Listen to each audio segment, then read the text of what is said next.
I'm ready, Joe. I'm ready. Are you ready? I am. You should ready? do the intro. Oh, I should do the intro. People are going to wonder what we're talking about. Yeah, it's probably that podcast. Welcome to that podcast that you're listening to now. Well, you tuned in to today's episode of Mixed Messages. With Jeff Bogue. It is with Jeff Bogue. Yeah, How I love did you that know? guy. I love that guy. He's a good guy. Well, unless you ask Jesus, because then the only one that's good is God the Father. And it gets convoluted. Well, anyway, I'm Joe Caruso, and I'll be your host. I'm excited to dive into the topic for the day. Jeff, are you excited? I am. Awesome. Good. Well, in a world where everyone, from news sources to comedians, friends to advertisements, it seems like everyone has an opinion of what we should think and how we should live and how we should make decisions. It's easy to feel overwhelmed by the noise. When everyone's offering different advice, how do we cut through the confusion? How do we sift through the information overload and determines what truly governs our lives? As we navigate these challenging questions, we want to be a resource to help you process and pray through some of the day's most pressing issues. Hi, Jeff. Hi, Joe. Yeah, we were both just talking about how we record these almost always on Wednesday afternoons, which even though we have bumped it earlier than what it used to be, because it used to be like 3. End of day. Yeah, and it was rough. And now it's like mid-afternoon, which isn't as rough, but still. Semi-rough. Yeah. Definitely this. And when your day starts at 6, Yep. 5:30. Yep. Yeah, you're good and solid into it right now. Some of our listeners have expressed they love this podcast, which I'm humbled by and grateful for. Imagine how good it would be if we weren't all doing this on Wednesday afternoons. We did this at like 9 in the morning. I know. It'd be like the best thing ever. Oh, my gosh. All right. Well, today's question comes in from someone who's, I'm going to assume they're a little bit new in their faith, actually. And so the person says, I'm very interested in Jesus. I've been following him for a while now. Again, we don't know what a while means, but I still have a hard time thinking that he's the only way to heaven or the only answer to life in God. Jeff, how can that be? Well, that's a good question, and you're not alone in wrestling with that. And you get into some big conversations. Everything from like, there's one path to God, all the way to. So you're saying that these really good people who are really devoted but not focusing on Jesus aren't going to heaven, and so it winds up being a big question. The answer to this is that your faith has to be in Jesus. And Jesus is the one who says that he is the exclusive way to heaven.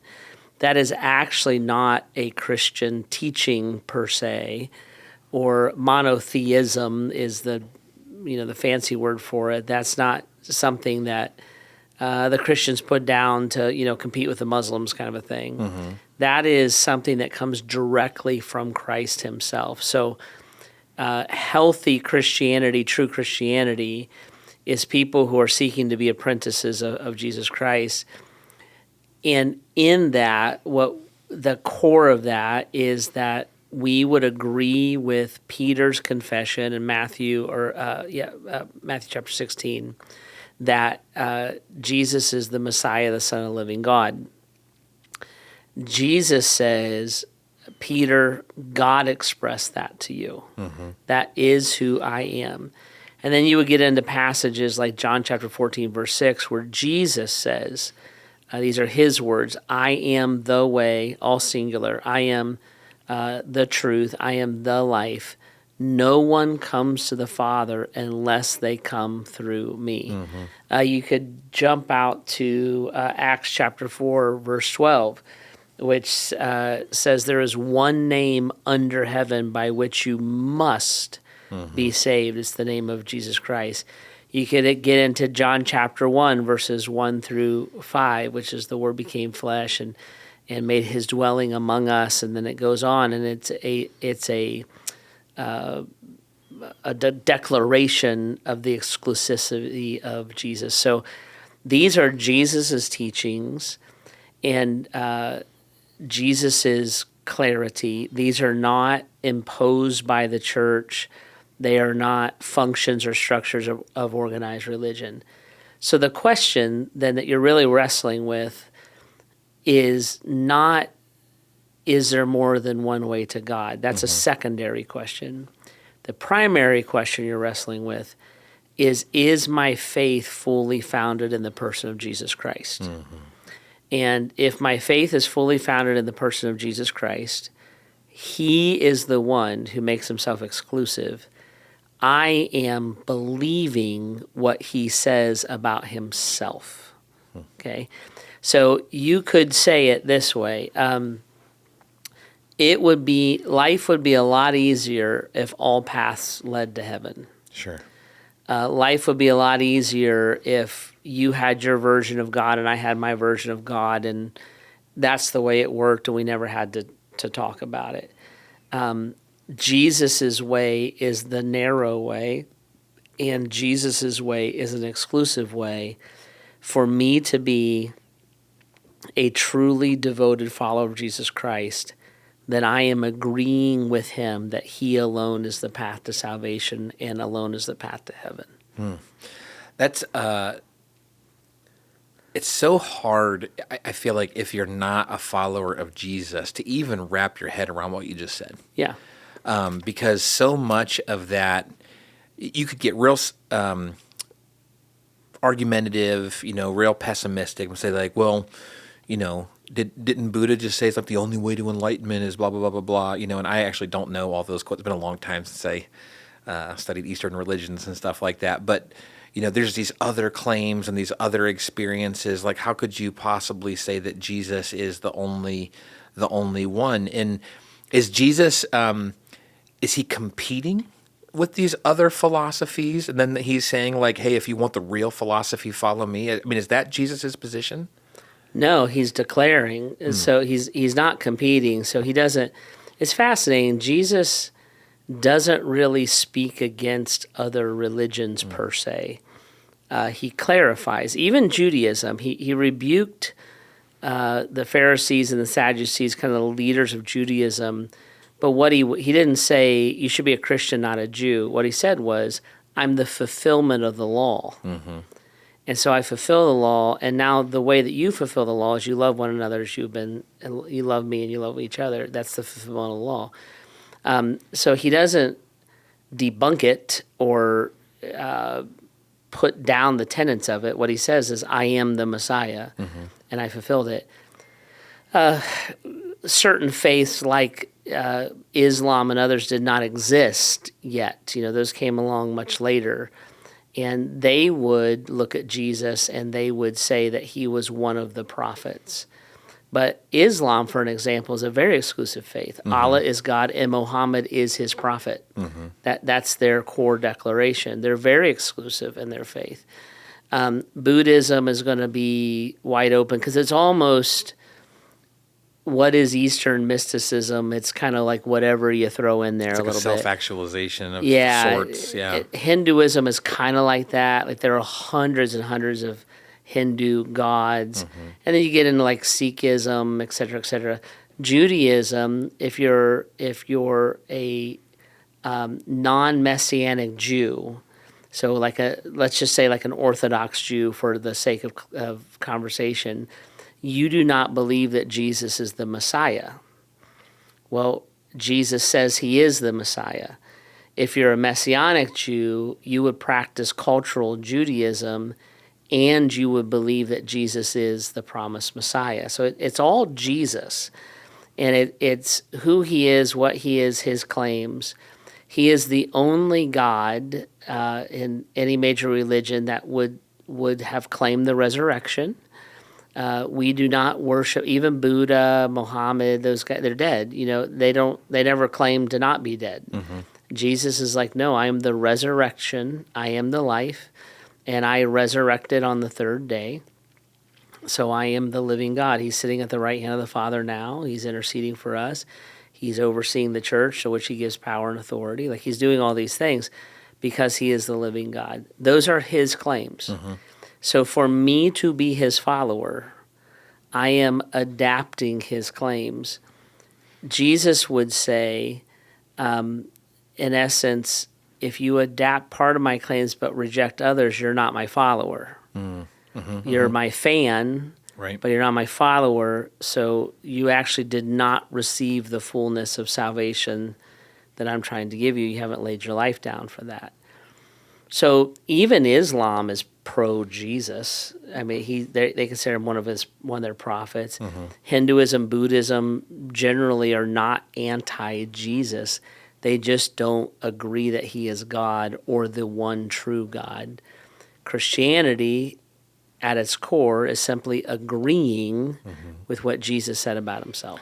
And with the claims that Jesus made, is that not why he had such so many miraculous things associated with his life on earth, was to like help illustrate I'm not just some common man making some things known? Yeah, that's right. A lot of the supernatural was done, Jesus said, so that you can believe that my Father sent me.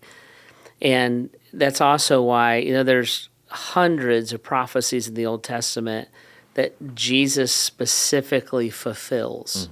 So it's not a coincidence of history, nor is it a tainting or bending or manipulation of history. Jesus fulfilled these things. And then he did these miraculous things so that you can believe in the one that was sent by the Father. The ultimate miraculous thing is he rose again from the dead. Right. And there's over 500 eyewitnesses that saw and testified that Jesus rose again from the dead. 10 of the 12 original apostles gave their life. They were martyred because they would not deny his resurrection from the dead.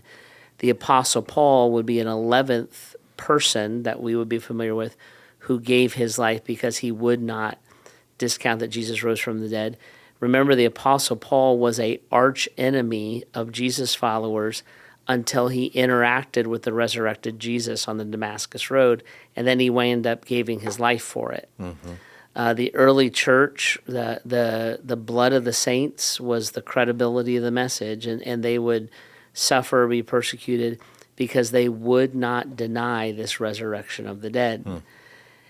So it's his resurrection that is at the focal point of all of that. And the Muhammad never said that he would, and no one's ever claimed that he did.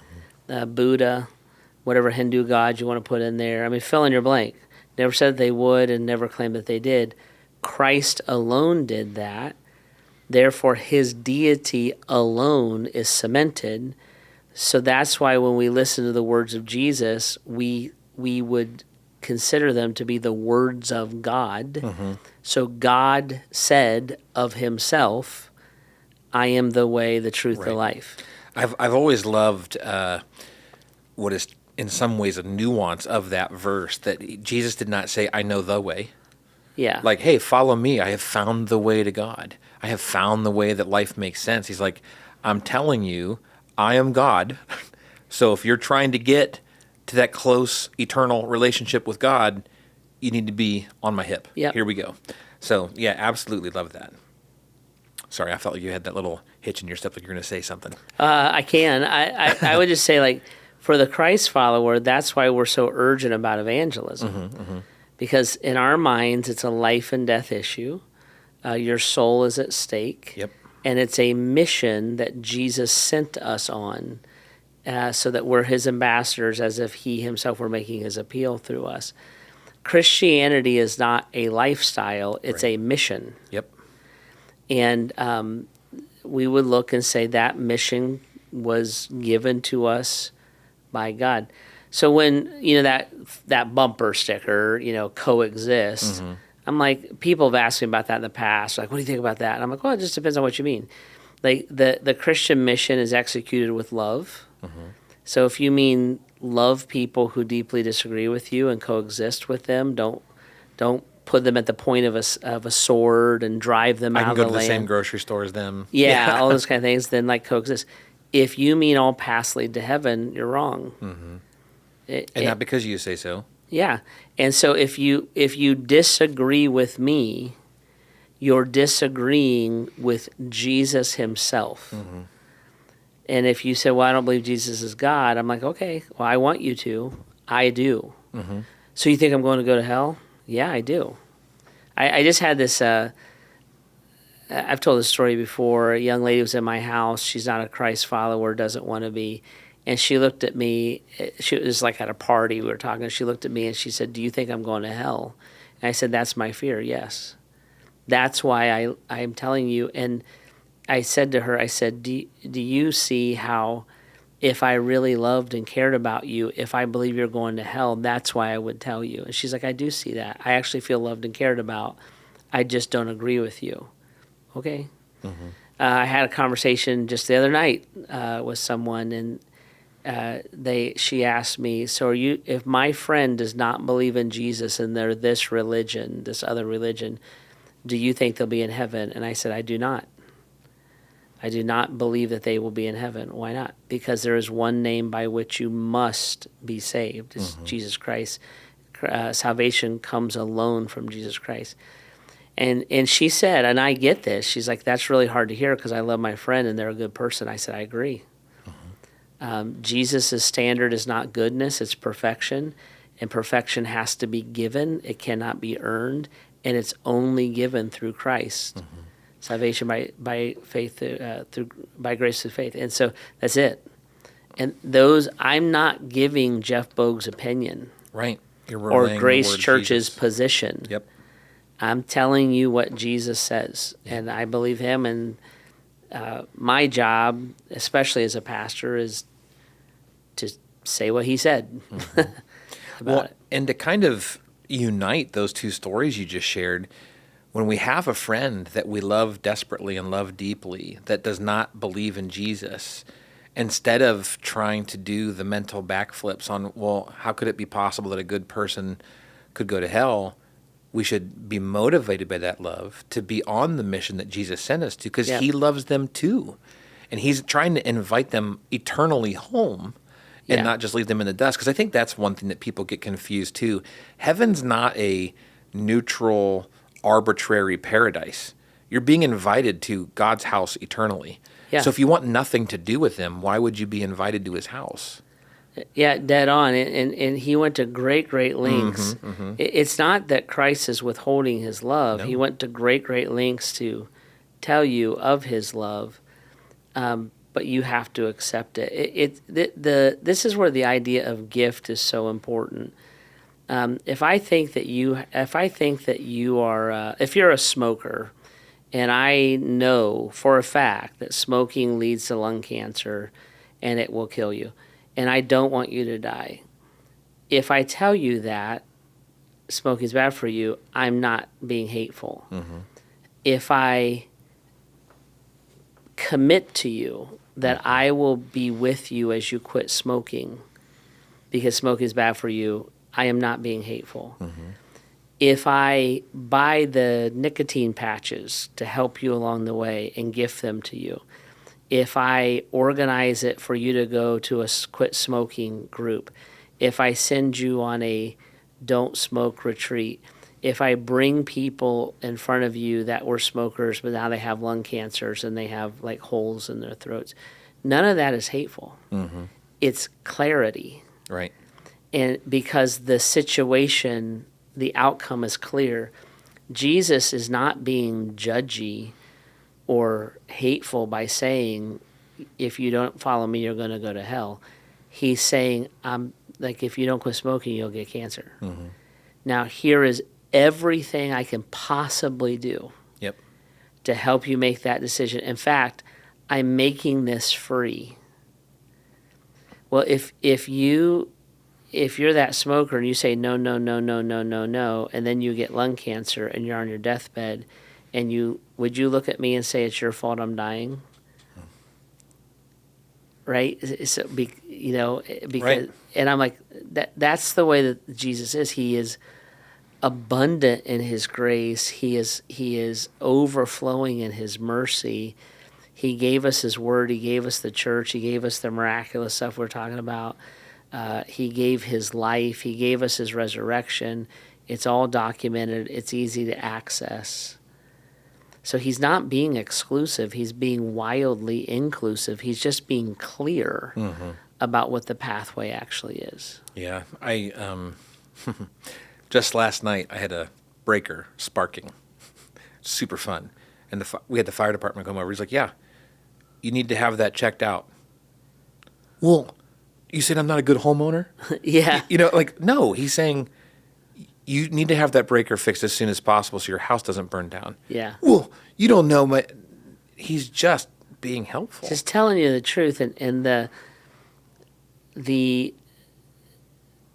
when we look and say, so you're saying all these good people are going to go to hell. And I mean this lovingly. I'm like, yeah, that's what I'm saying. Mm-hmm. That was my friend. She's like, so you think I'm going to go to hell? Yeah. That's why I'm telling you this. And then I looked at her and I was like, what kind of friend would I be? Right. If I thought you were going to go to hell and I didn't care. And she actually received that really, really well. Yeah. She's like, she felt loved. She's like, I just don't agree with you. I'm like, okay, I'm not trying to argue with you, but yeah, you're exactly right. That's what I think.